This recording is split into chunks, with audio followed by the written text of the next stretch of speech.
Chinese President Xi Jinping recently made his international trip again to one of the sensitive countries in the world, which is Saudi Arabia. And given the fact that today the entire world continues to face the energy crisis because of the ongoing war in Ukraine. Now, for this time, not only Xi Jinping met up with the crucial leaders in Saudi Arabia, but also multiple deals or multiple economic agendas were also brought on the table. Now, get this, more than $29 billion deal were signed between the two countries, and also Xi Jinping reaffirmed this full commitment between China and the Saudi Arabia. But meanwhile, that sent a strong message to the countries such as the United States of America. And what about this relationship between the West and Saudi Arabia? Is China indicating something else and the West has missed already? Now, in this episode, we're going to address all of the key points. Of course, if you follow our show, you know one of our distinguished speaker, and which is Professor Marc Lanteigne. Professor Lanteigne teaches in political science and including international relations, and his expertise focuses on China, Japan, South Korea, North Korea, and many crucial countries in Asia, and also regarding the security studies and political economy. Now, Professor Marc, and welcome back to The Missing Piece. Hey, thank you. Good morning from Canada. Great to be back. Well, Professor Marc, the pleasure is all mine. Now, I know the whole world is very excited about the World Cup, but that's not really what we're here today to discuss. But let's get to the questions right away. As we mentioned before, Chinese President Xi Jinping recently wrapped up his trip in the Middle East. Not only he visited multiple countries this time, and also he spent more than 3 or 4 days with the leader in Saudi Arabia. And again, Professor Marc, as I mentioned before, during this journey, that both countries signed multiple deals and the value worth more than $29 billion. And most importantly, that during this economic agenda or the package, both countries seem to are going to agree on the point that Chinese currency is going to be the mechanism for the further and advanced purchase. Now, Professor Marc, how should we understand the trip for Xi Jinping? And also, what does that say regarding the countries between China and Saudi Arabia? Thank you. This trip was very key for China in many ways. It was the first major foreign policy event since the wrapping up of the National Congress, which was obviously very important to President Xi. He received his 3rd term, and now we're patiently waiting to see what China's domestic and foreign policy agenda is going to be looking like in the coming years. It is very interesting that this trip was given so much play, if you will, by the Chinese media. And it was very important because, as you said, a great deal of economic deals were signed. But also this really kind of cemented China's interests in the Gulf region, in the Middle East. China's been trying to diversify its diplomatic and financial interests in that region. And as you say, this is a concern to the United States and the West, because this is a region where the West traditionally had a great deal of profile. Now, I would say the major accomplishment of this trip was a deepened strategic relationship between China and Saudi Arabia. That it was agreed that there would be discussions in many different areas, everything from energy to health to joint development, as well as security. So this definitely got quite a bit of attention, but this was also an occasion where China had a chance to meet with other leaders in the Gulf region as part of the China-Arab Summit. And it really also demonstrated that Beijing is quite serious in deepening its economic and diplomatic footprint in an area which, like I said, tended to be much more angled towards the West. Well, Professor Marc, again, going back to the intro, as we mentioned before, but during this economic agenda and the summit, that Saudi Arabia, or even from the Chinese perspective, that proposed this idea to use the Chinese currency as the mechanism to purchase the oil from Saudi Arabia. Now, again, we know that not too long ago, sitting U.S. President Joe Biden also made a visit to the Middle East and also met up with a similar or maybe the same leader. But somehow, according to the media result, that trip for Joe Biden did not really go as he planned. But now this time, Chinese president went to the Saudi Arabia and had a similar conversation or even advanced this political or this economic agenda. Now, what does that say about the Chinese market and also the Chinese currency value at this moment? And how do you think that really threatens the U.S. market, or at least for the U.S. economic agenda for the bigger picture? Exactly. You bring up two key points here. The first is oil. Since the ebbing of the pandemic and since the Russian invasion of Ukraine, oil prices have been erratic, to say the least. They have been rising. There have been a lot of concerns about an energy crunch. So when President Biden went to Saudi Arabia to meet with leaders, including Crown Prince Mohammed bin Sultan last July, there was the hope that Saudi Arabia could be convinced to increase production and to convince other oil-producing governments in the region to do the same. That did not work out. Now you have the visit by Xi Jinping, who is also obviously very concerned about energy security. He got a much better reception, and it demonstrates that China is really starting to portray itself as an alternative pole to the United States as far as the Gulf region is concerned. Now, the second point about currency, well, it's not a secret that China is wanting to internationalize the yuan, that China's currency is being put into place to be a global currency, potentially to challenge the dollar, although I think that's a long way off. But nevertheless, China wants the yuan to be more mainstream, if you will, for global transactions, global finance. China's been experimenting with a digital renminbi, and that's been in play now for about 7 years, various projects and experiments.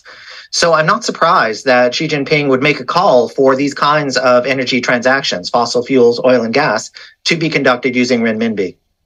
Well, Professor Mark, we know when we talk about economic agenda that one term that has been thrown around back and forth, which is reciprocity. So in other words, in order to get something, I have to offer something negotiable, or I have to offer something which is have the same value.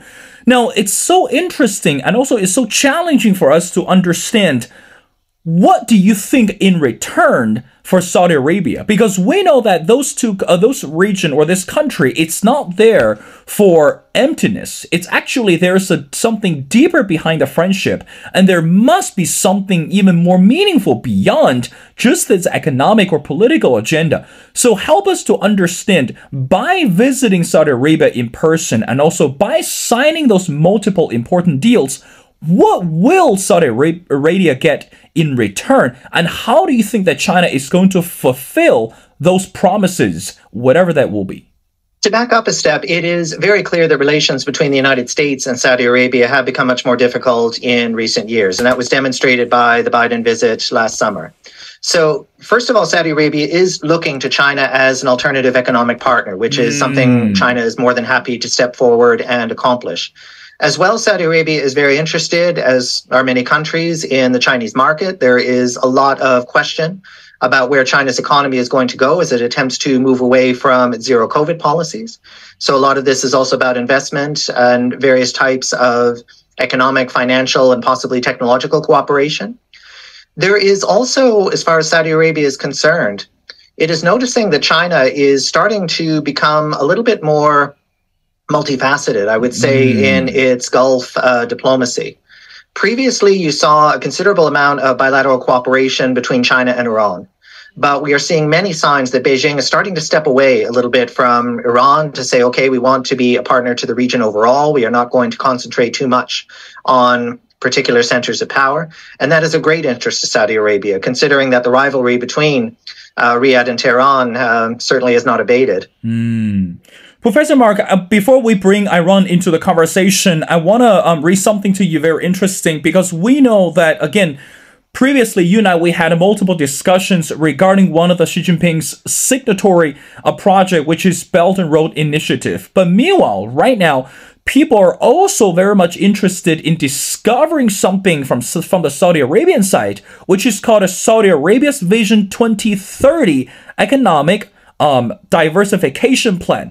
Now, again, it sounds very complicated, but again, according to the agenda, that it looks so much similar to the Belt and Road Initiative. Now, help us to understand, why is it significant for China to participate or even to join the discussion regarding the Saudi Arabia's Vision 2030 economic plan? And how does that even benefit China in the long run? Or is that really another sub-plan or even a secretive strategy behind Xi Jinping's Belt and Road Initiative? Yes, to use the business term, there is quite a bit of synergy between the two plans which you discussed. Saudi Arabia has known, and this was exacerbated as a result of the pandemic, that the energy situation in Saudi Arabia is not going to continue on as it is forever. And one of the cornerstone policies of the Crown Prince is to diversify the Saudi economy, to move it away from an over-reliance on oil and gas. This is going to be very complicated because obviously this is the major driver of the Saudi economy. So it is looking for outside assistance. There has been all kinds of different development plans which have been brought forward. And China is seen as a potential partner for those plans. China has also made it very apparent from the start of the Belt and Road that the Gulf region was going to be a major conduit for shipping, for energy, and for services. So these two plans have quite a bit in common. I imagine that was one area that was under a great deal of discussion during the summit, during the meetings. And China also wants to take advantage of the fact that currently the Gulf region is under a great deal of international attention to make sure that its own interests are being understood there. Professor Mark, again, I want to bring back this country called Iran, but we know that in reality, Iran has been one of the rather sensitive countries for the West. Again, given the fact that we're looking at human rights issues and social unrest and also a religious extremist. But anyway, at this moment, every time when we talk about the country of Iran and when we bring this country into the conversation, China has been very quiet towards those sensitive issues and which are heavily criticized by the West. Now, help us to understand what is the political or even this economic relationship between China and Iran at this moment. And that's number one. Number two, are we facing, or when I say we, that means the West or even other countries in Europe, are we actually facing multiple political changes or political uncertainties just beyond looking at what China, what is Iran are doing at this moment?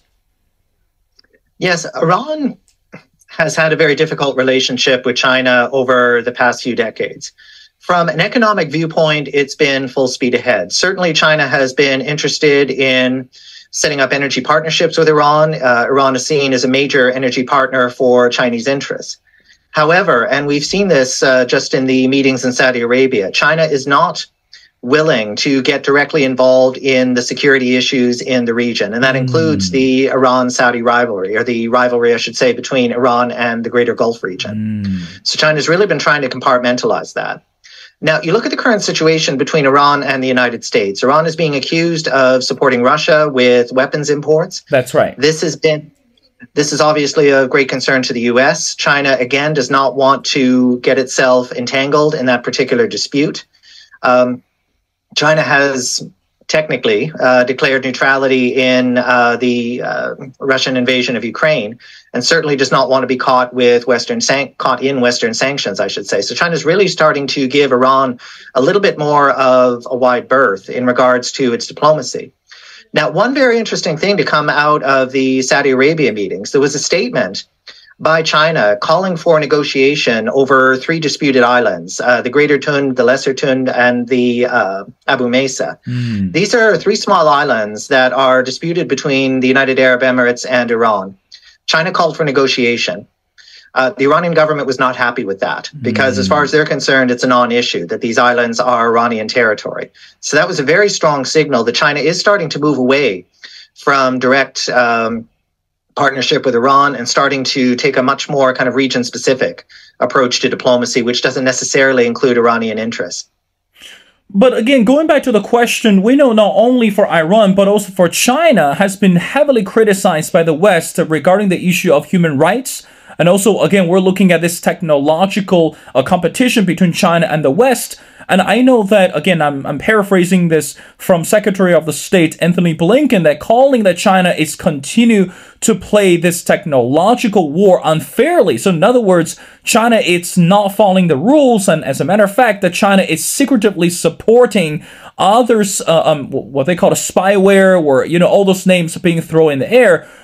But Professor Mark, going back to the question is, now, when we look at Iran and when we look at China and also Russia and all those countries, these countries are engaged with each other, either on this political level or even on this economic agenda. Now, why do you think it's so concerning for the West to deal with China carefully at this moment? And again, do we think at this moment the West is willing to soften the tones with China, and so that China can help with the country of Iran, or maybe can help the country with Russia at this moment? Is China becoming a bargain, or maybe a bargaining chip for the West? Yes, you raise a lot of very important questions. In regards to technology, it is very apparent that technological competition is going to be a major facet of Sino-American relations in the next few years. There's a lot of concern that this competition is going to start to become much more visible. We've seen many manifestations of this just over the past few weeks. Various state governments and legislatures are starting to get concerned about TikTok. There was been one of the deals, by the way, that was signed between China and Saudi Arabia involved Huawei, cooperation in 5G and cloud computing, whereas Huawei has not been able to make any kind of foothold, certainly not in the United States and not in Europe. So we're seeing these kind of manifestations of competition over technology really appear in many different parts of the world. Now, as you point out, yes, China has made some significant inroads in certain parts of the world, setting up deals regarding technology transfer, and some of that can and has involved surveillance. So this is of great concern to the West. It is of great concern to the United States, and it does raise issues that what China is seeking to do as part of its overall Belt and Road is to create economic partnerships based on greater technology transfer. Professor Mark, when we talk about Belt and Road Initiative, again, after looking at the trip that Xi Jinping made to Saudi Arabia, I want to go back to the topic regarding this Chinese economy. Again, we're looking ahead that Xi Jinping proposed the one major deal, which is called a Made in China 2025. And we're only 3 years away from this. Now, again, as you mentioned before, this year that Xi Jinping not only he received what he promised, which is the continuation of his presidency for the third term, but also the experts believe that Xi Jinping is going to be very much heavily involved in this economic agenda from 2023 and so forth. Professor Mark, from your perspective, how should we understand his plan forward? And look at these people, and look at the cabinet and the members that he picked. Is Xi Jinping going to focus on economy rather than this political agenda for the future, or for at least for the following 3 to 5 years? And also, what can we expect regarding this BRI, or Belt and Road Initiative? Because some countries have already raised the questions regarding the validity and also this economic partnership under Belt and Road Initiative. This would involve a two-part answer. First of all, I would say yes, the economy is still going to be a major priority for China. However, what do we mean when we say economy? And that is the question of the hour.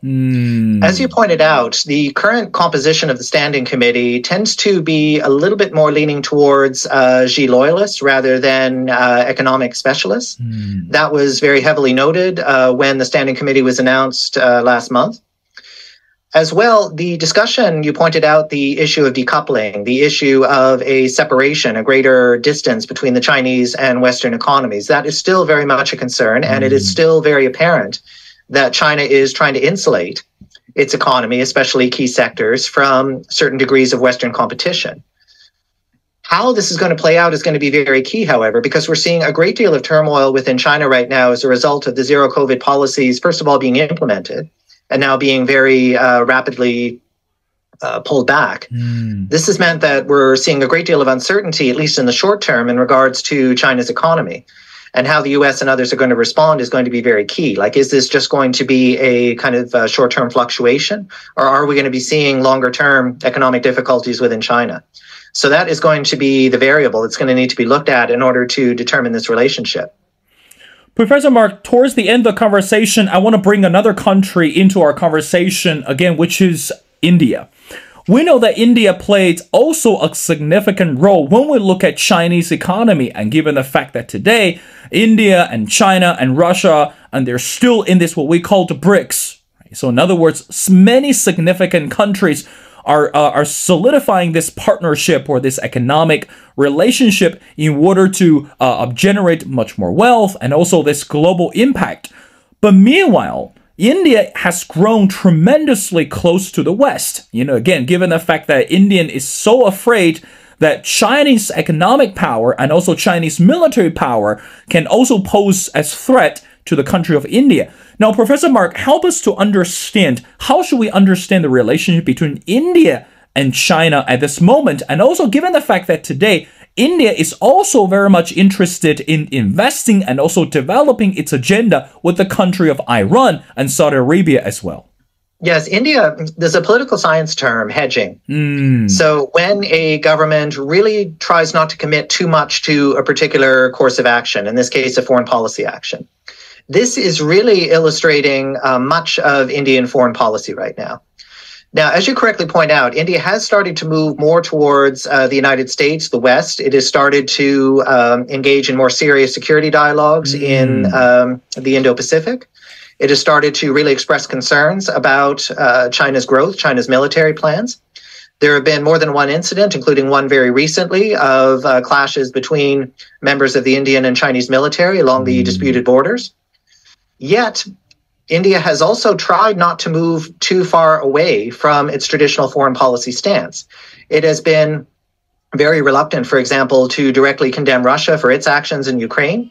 It is still seeking to cooperate with the BRICS.